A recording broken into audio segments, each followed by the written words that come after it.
things that we're seeing throughout the study is that wisdom is incredibly important. Proverbs is all about wisdom.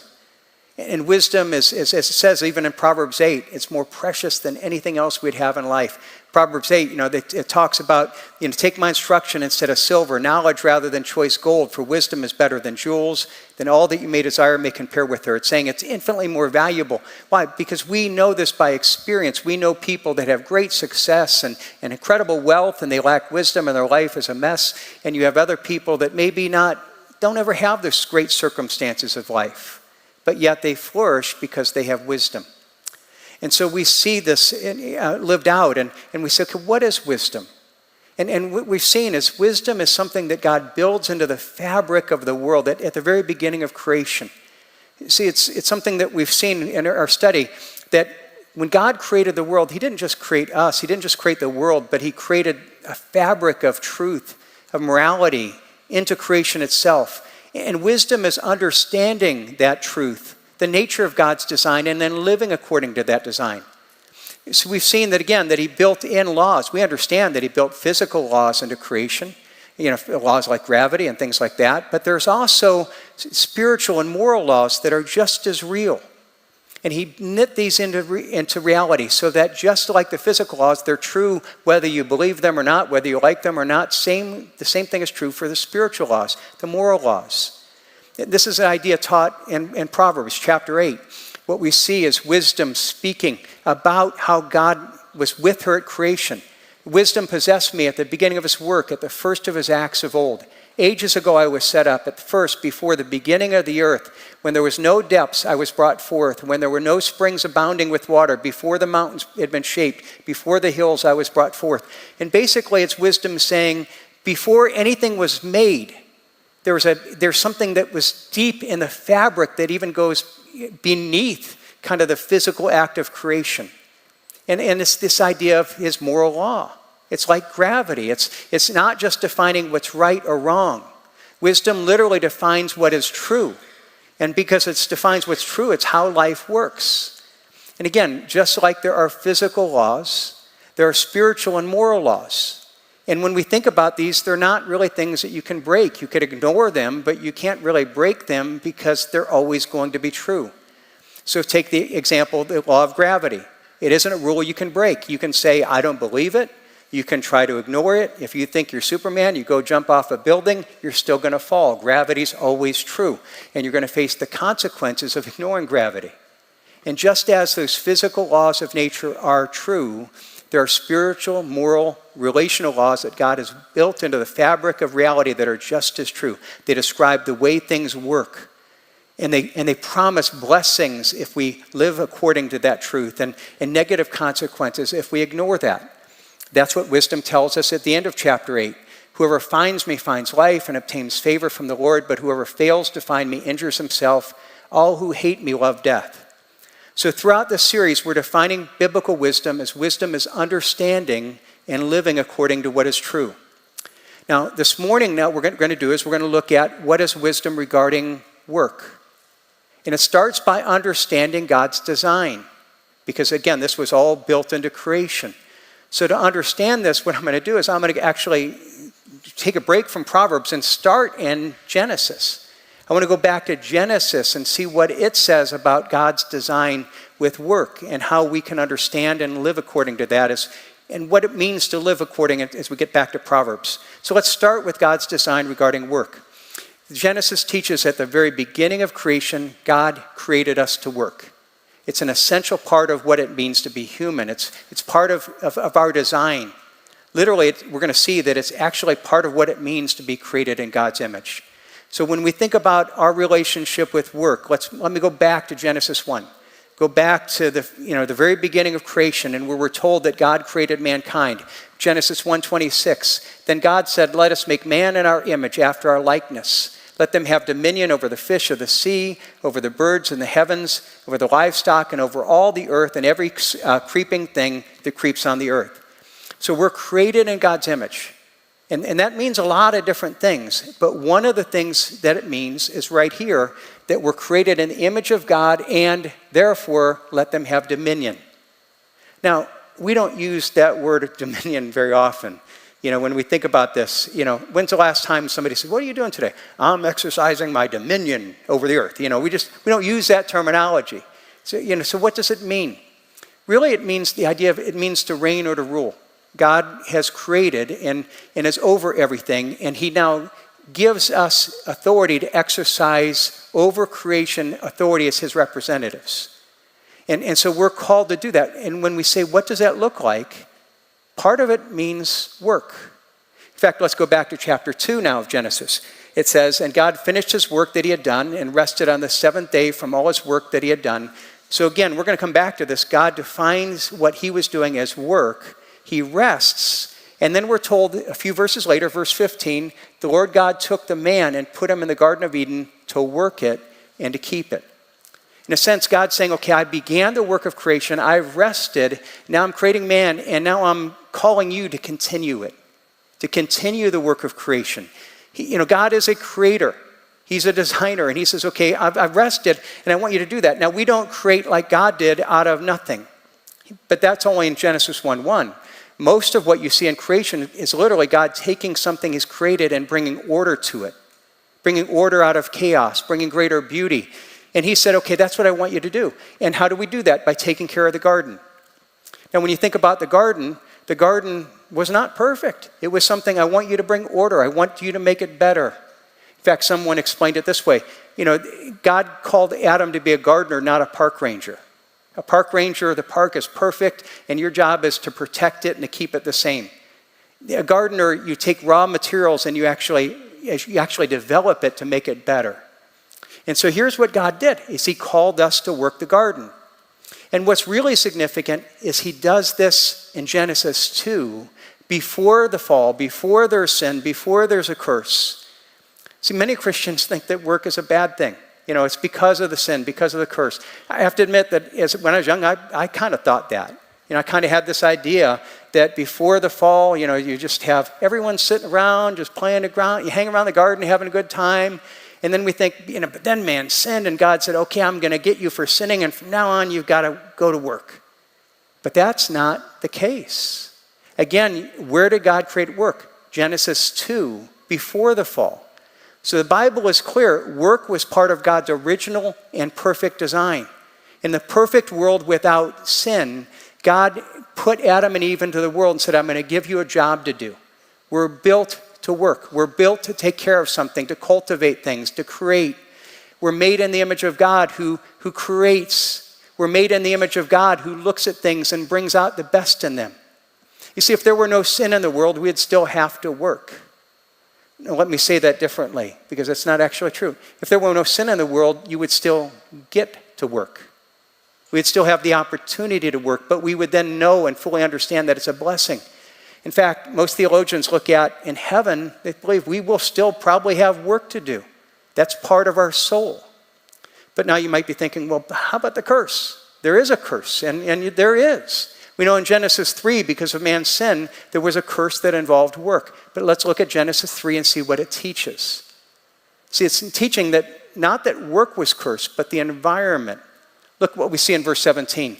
And to Adam he said, because you have listened to the voice of your wife and have eaten of the tree which I commanded you, you shall not eat of it. Cursed is the ground because of you. In pain you shall eat of it all the days of your life. Here's what I want you to realize. It doesn't say that work is cursed or that God gives Adam because of this. He curses the environment. It's not cursed as work, but cursed is the ground, the environment. And because the environment is cursed, therefore work is going to include difficulty and pain. So it continues, thorns and thistles it shall bring forth for you, and you shall eat the plants of the field. By the sweat of your face you shall eat bread, till you return to the ground, for out of it you were taken, for you are dust, and to dust you will return. And so what it's saying is no matter how hard we try to cultivate the earth, we're never going to get it right. There's always going to be thorns. There's always going to be weeds. No matter how good you are, no matter how good your boss, no matter how good your job, no matter how good the work environment, there's always going to be these difficulties because the environment of work has been cursed. Not work, the environment. So in a sense, you could say if it weren't for the curse, there wouldn't be painful toil. We would still have work, but there wouldn't be the thorns and thistles. It would be only life-giving. But now because of the curse, it's still a good thing, but it's difficulty. It's difficult. So when we talk about this, we've got to realize that as much as we would say, okay, I want to find the ideal job and I want to find the ideal expression of my personality, and that'd be great. We don't always get that. But even if you do, you still have to deal with office politics. You still have to deal with stress. You still have to deal with unreasonable demands. You still have to deal with disappointments. You still have to deal with difficult coworkers or difficult customers or difficult boss. And the fact is, we have to deal with things that make work far from the ideal that it was originally designed to be. Even the best field is filled with thorns and thistles. But the curse is on the environment, not work itself. So here's two foundational truths that we need to remember. Genesis teaches this about God and work. Number one is he created us for work. He created work as a blessing for us. It's part of who we are. Number two, the environment has been cursed. Now here's what's going to happen is that we see Satan comes and he takes what God has created as good. He doesn't create something else. He takes what God has created as good and he distorts it. He perverts it. And he tries to get us to buy a lie. See, what is wisdom? It's understanding and living according to what is true. If we take Satan's lie, we begin to not understand. We actually live according to what is a lie, and then we get foolishness and all that comes from it. So let's go to Proverbs and let's look at how Satan does this, how he seeks to confuse God's design. And we're going to see how he does it by attacking those two truths. What is the first truth? God created us for work. That's part of our DNA. It's a good thing. It's a blessing. And so let's see how he distorts this idea of God's design for work. It should be seen as part of our spiritual DNA. It's part of wisdom. It's the way that the world works. We should lean into that. So he's created us to work, but Satan takes this and he now twists it. And he says, okay, that's part of who you are. And one of the lies is he says, well, let's take that to an extreme. It's not part of who you are. It is the most important thing. It is the central. So it's a lie where work becomes too much of our identity. Where suddenly we're not just saying, okay, that's part of who we are. We become fixated on our career, our accomplishment, our work, to the point we define ourselves by that.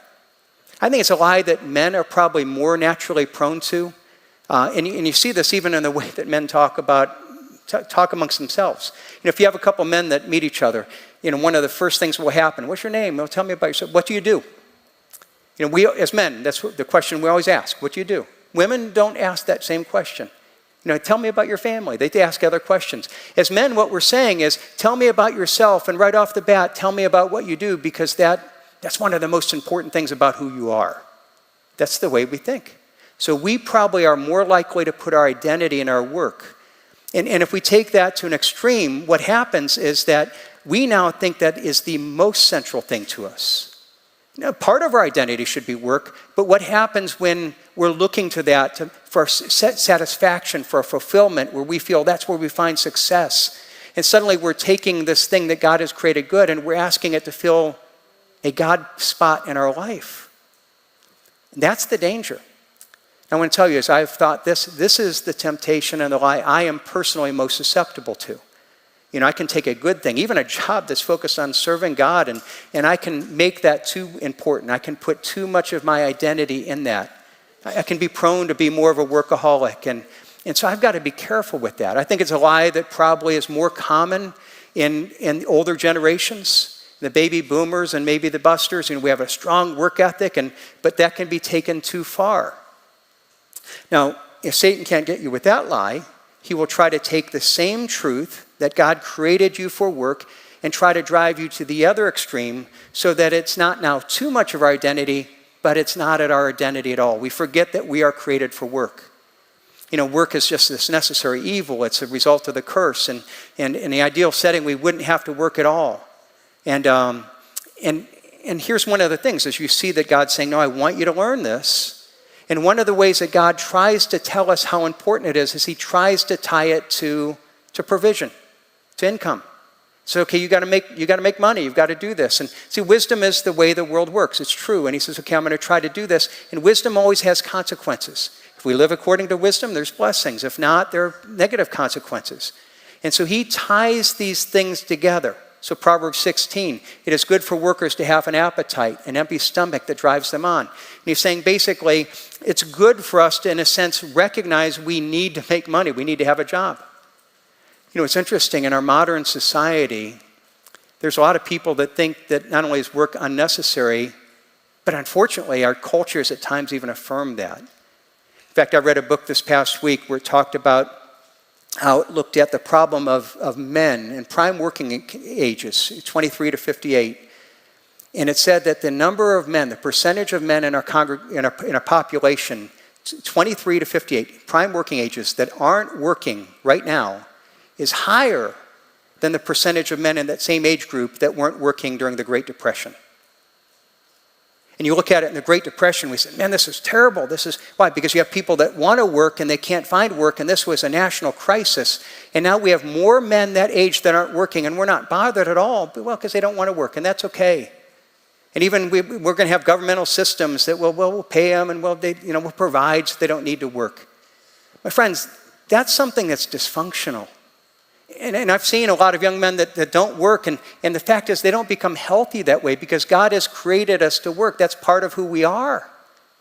And sometimes we can see someone who's not well, we need to help them. And, well, no, what does the Proverbs say? No, they should have an empty stomach because that drives them to work. Look at what Paul says about this. What he says is incredibly direct. 2 Thessalonians, for even when we were with you, we would give you this command. If anyone is not willing to work, let him not eat. That's direct, isn't it? And here's what he's saying. If someone is able to work and won't work, don't bail them out. Why? Because wisdom says there are consequences. And we learn through wisdom through that consequences. And we may feel it's kind to say, well, we need to feed them and we need to help them out. And what God is saying is that no, what we're actually doing is we're being unkind. Because in the effort to be able to protect from discomfort, we're keeping them from learning wisdom. And it's the consequences of needing to work that actually drive us to be able to understand the value of work. Paul continues, for we hear that some of among you walk in idleness, not busy at work, not busybodies, but busybodies. And that such persons we command and encourage in the Lord Jesus Christ to do their work quietly and to earn their own living. And so he's saying, this is important. It's the idea that's taught throughout the Proverbs again, the importance of this. One more, Proverbs 13. Lazy people want much but get little, but those who work hard will prosper. There's a sense that when we work, God blesses this. Now, as I said, I think this is a deception that maybe the younger generations are more likely to embrace, but there is a danger for the older generations as well. And that's, I think, how we can view retirement. See, here's the principle. God has created us to work, not just to make an income, but to work. And he didn't put an expiration date on that. So he doesn't say, okay, I'm calling you to till the garden until you reach age 65, and then that's no longer part of your DNA. If this is part of our spiritual DNA, if this is part of wisdom, the way that we're created, we don't retire. We may retire from the job where we earn our income, but God never says that we retire from the work he's called you to do. You may retire so you're not getting paid for that job. But okay, what are you doing? How are you using your skills and your energy to somehow till the garden and make the world better? And it's interesting, there's even been some research specifically for men. That if the year that we retire, if we don't find something else to do, the chance of your dying will go up about 15%.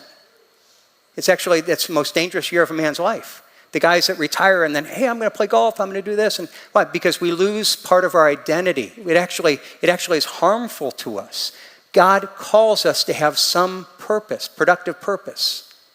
So what we need to realize, those are the lies. God made us. What is the truth that we need to hold on to? The wisdom of God's design. God made us for work, to use our strength and our ability to energy to bring order to the chaos of the world, to make the world a better place in some way.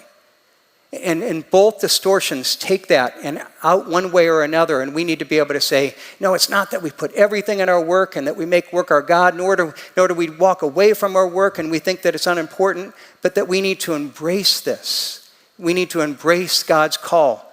And as we do that, to recognize that there's a diligence that comes with it. That yes, there's some hard work, and yes, it'd be easy just to just not to have to worry. But even look what it says here. Love not sleep, lest you come to poverty. Open your eyes and you'll have plenty of bread. We're not called to do that. We're called to say there's a diligence. Yes, there's some thorns and there's some effort but it's an essential part of who we are. And if I truly understand that what God has called me to be, then I'm going to live according to this. So Satan's first set of lies was basic, the first foundational truth. God has made you to work. That's part of who you are before the fall. The second set of lies is on the second foundational truth. And that is this foundational truth that the environment of work has been cursed. Not work, but the environment. And so it tries to twist the truth regarding the curse. And again, the Bible is clear. It's not that work is the result of curse. God gave us work before the curse. It's the environment. But Satan will come and again try to take this and twist it, first of all, by taking it further and saying, no, it's not the environment. Work itself is cursed. And there's a lot of people that believe that. Work's a bad thing. Well, maybe it's a necessary thing, but it's a necessary evil. It's something we should avoid when possible.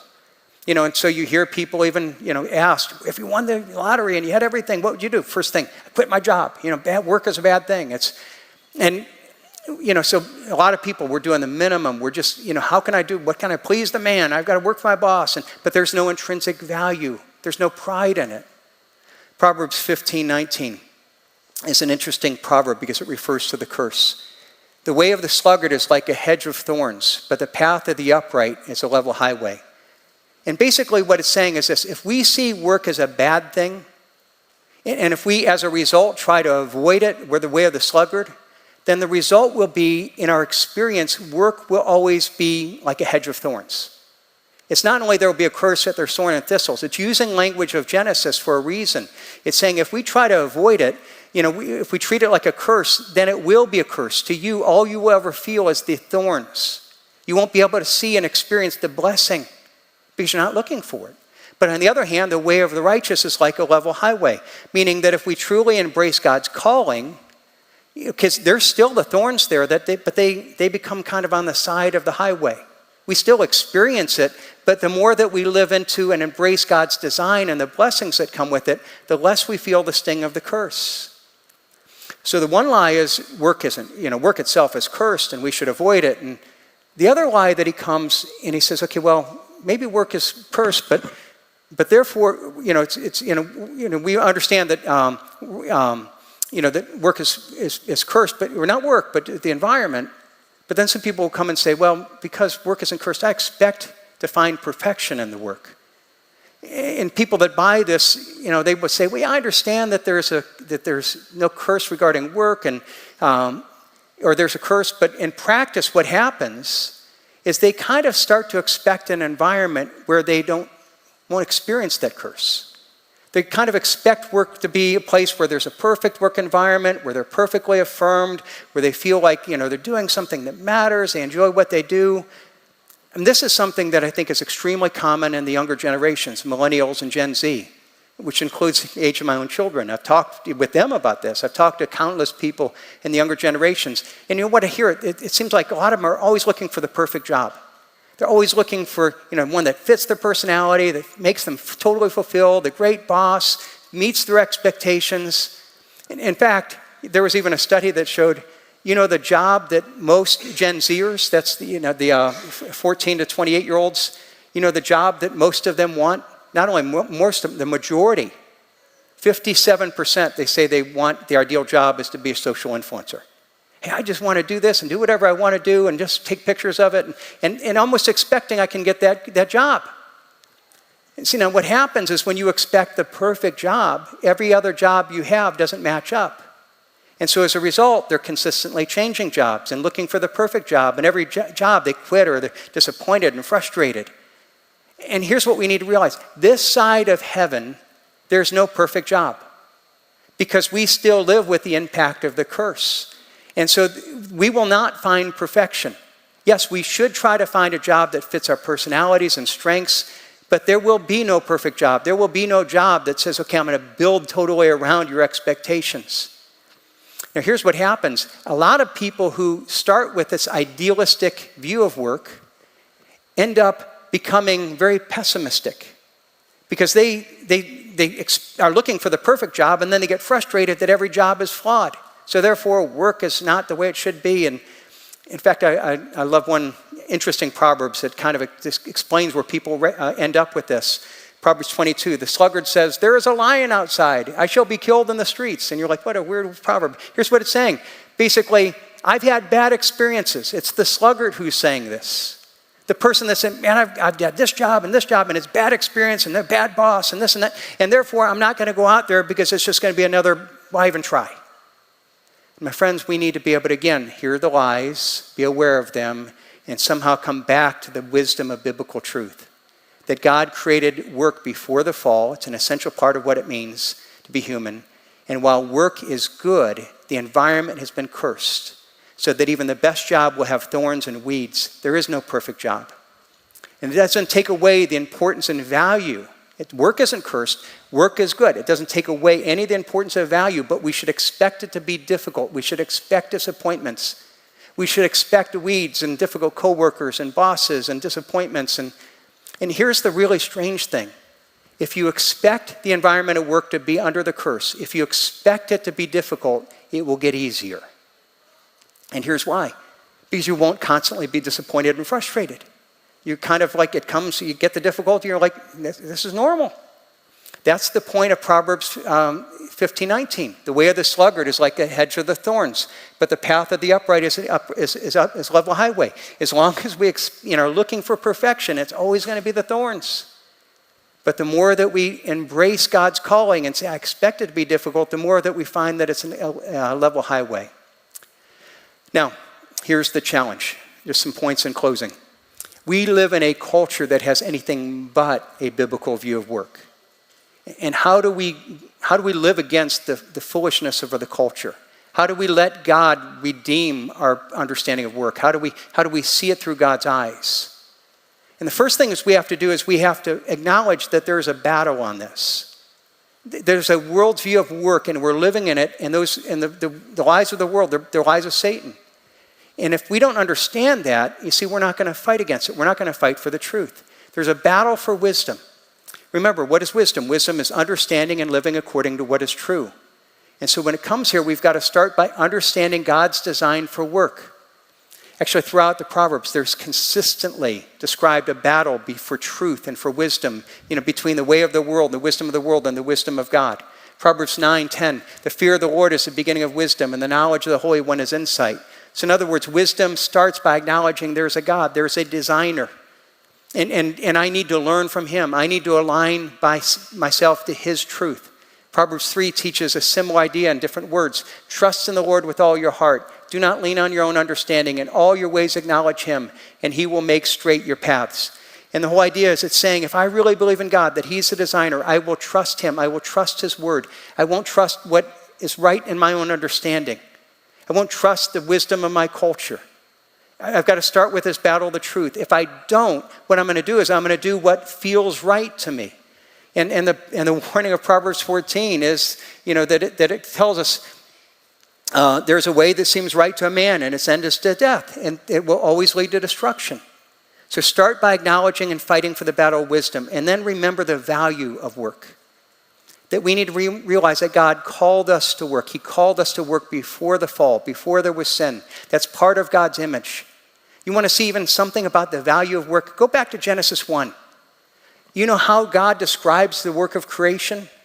He describes it as work. That's what he calls it. And he calls creation work because he's trying to say, this is essential. This is part of my character. And creating in my image, I want to continue the work that I've done. And part of this is providing for ourselves and our family.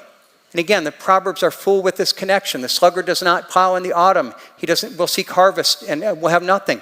If we do this, there's a reward. Or Proverbs 22, the affirmation. Do you see a man skillful in his work? He will stand before kings. He will not stand before obscure men. If we're skillful, if we are diligent, if we work hard, it pays off. God rewards. That's the way of wisdom. But it's not just earning an income. That's part of it. But we're created to represent God and continue his work of creation, using our strengths and abilities to make the world a better place, which leads us to redeeming the purpose of work. See, our work is literally a sacred act of service before God. God has called each of us to till our part of the garden. And again, this isn't just a means to an end. Part of it is to make money, but it's more than that. It's actually more significant. God has put you in a field and said, I want you to represent me and to do my work in that field. See, there are many people that look at this and they say, well, work's this secular thing. And when there's only a few people like, pastor, if you're a pastor, you're doing the work of God. You're doing ministry. I hear somebody on the radio and he'll even talk about, this head of a seminary, and he'll talk about, well, if God's called you to ministry, then call. And it drives me crazy every time I hear that. Because it's like saying, okay, I'm called to ministry and the rest of you aren't. No, the Bible is clear. Everyone is called to ministry. You are called to ministry. Your work is a ministry to God. That's what you are designed to do. And it's not just full-time church employment. In fact, you want it clearly illustrated, look at the life of Jesus. Okay, Jesus lived for 33 years. 3 years he was a teacher. Probably for 17 years he was a carpenter. Do you think that if the Father was less pleased with him in his 17 years as a carpenter? Why did God the Son come down and earth and spend the vast majority of his time as a carpenter? Because he's teaching us the value of work. It was valuable for Jesus to do. And so if you want to be like Jesus, embrace your work like he embraced his. And part of that is we understand that. We then helps us understand that our work is actually a calling. You are called to serve God. It's a service to God. It's a divine service. It's not just me as a pastor. We all are called to serve in different ways. Again, go back to Genesis. Adam was placed not as a priest. This is the first and most important thing. He was placed as a gardener. And that's how he makes the world better. Again, Jesus serving as a carpenter. That's how he made the world better. Each one of you, each one of us, we have been given strengths and abilities and opportunity, and God calls you to serve him. And what you do is every bit as sacred as what I do.